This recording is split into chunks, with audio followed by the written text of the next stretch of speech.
Welcome, seekers of truth. This is the place where myth awakens, prophecy unfolds, and the hidden becomes revealed.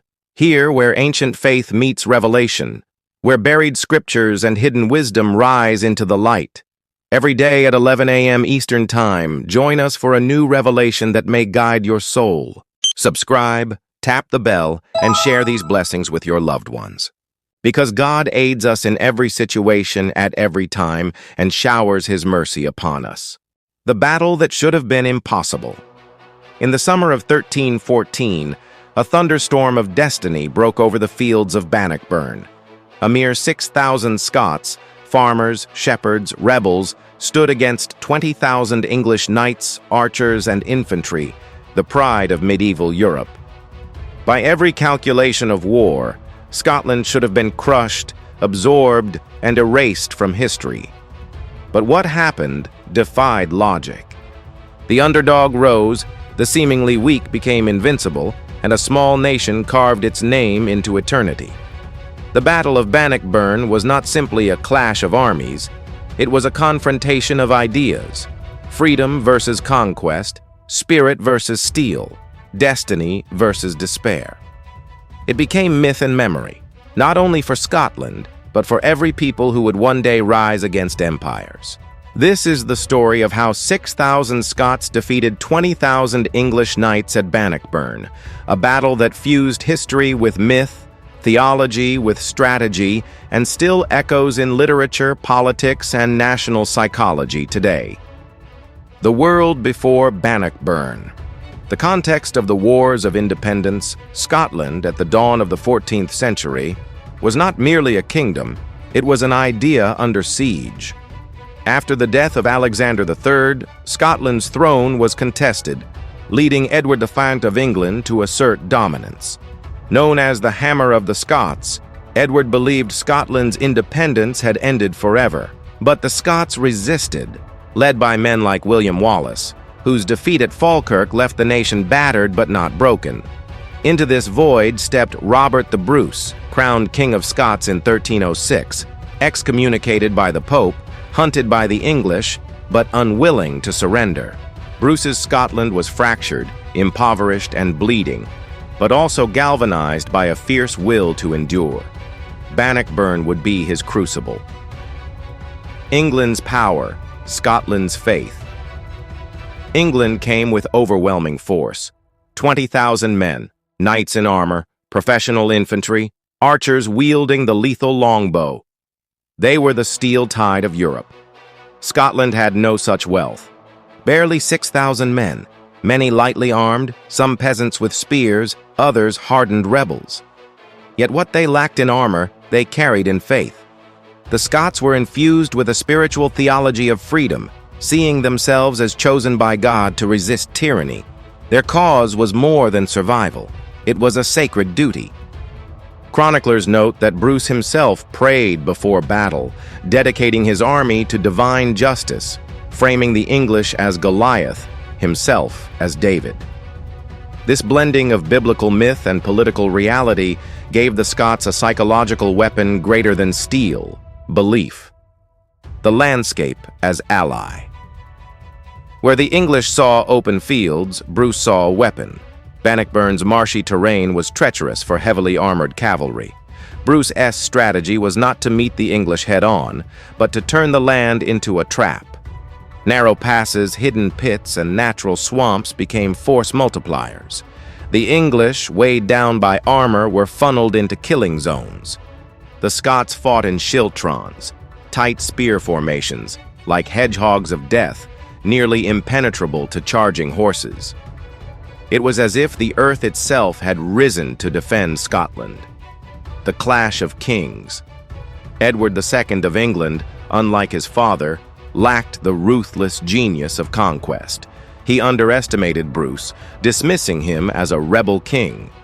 Bruce, however, proved himself both warrior and tactician. Famously, before the battle, he faced an English knight in single combat, splitting him with an axe before the watching armies. This act electrified the Scots, cementing the myth of their king as both fighter and chosen leader. When the armies clashed, England's cavalry thundered forward, expecting to break the Scottish line. Instead, they met schiltrons that did not bend. Horses fell, knights were speared, and the advance stalled in mud and blood. Psychology shifted. The invincible English suddenly seemed vulnerable. Theology of victory.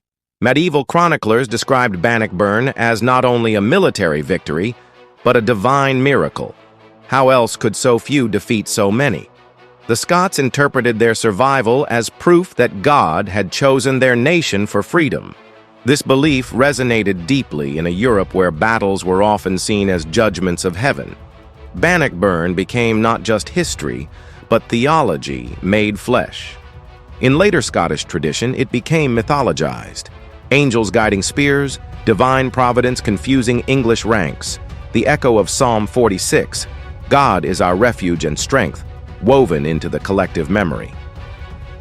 Myths, legends, and literature. Bannockburn inspired centuries of myth. Ballads and poems cast Bruce as a messianic warrior, Scotland as a holy land. Later writers, like Blind Harry with the Wallace or Robert Burns with Scots Wha High, revived Bannockburn as symbolic resistance. In literature, it stood alongside Thermopylae or Masada, moments when the few defied the many. Modern nationalist movements across the globe, from Ireland to India, invoked Bannockburn as proof that empires could be broken. Psychology of the underdog. From a psychological perspective, Bannockburn illustrates the underdog effect. Facing annihilation, the Scots fought with desperation transformed into resilience. Belief in a righteous cause forged unity.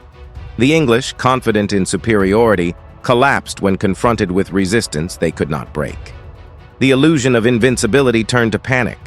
Soldiers trapped in marshes and crushed against their own ranks became symbols of arrogance undone. Cross-cultural parallels. Bannockburn is not unique.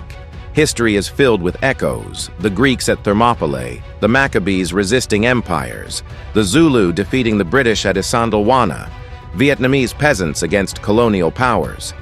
Across cultures, Bannockburn is a recurring myth.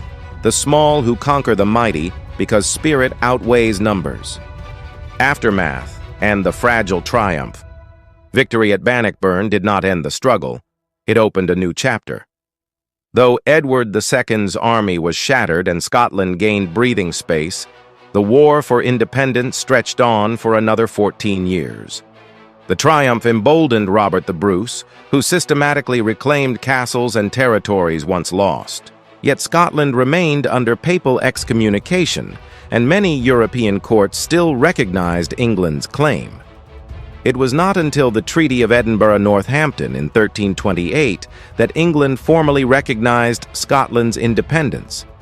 Bannockburn had lit the fire, but diplomacy, persistence, and sheer endurance secured the peace.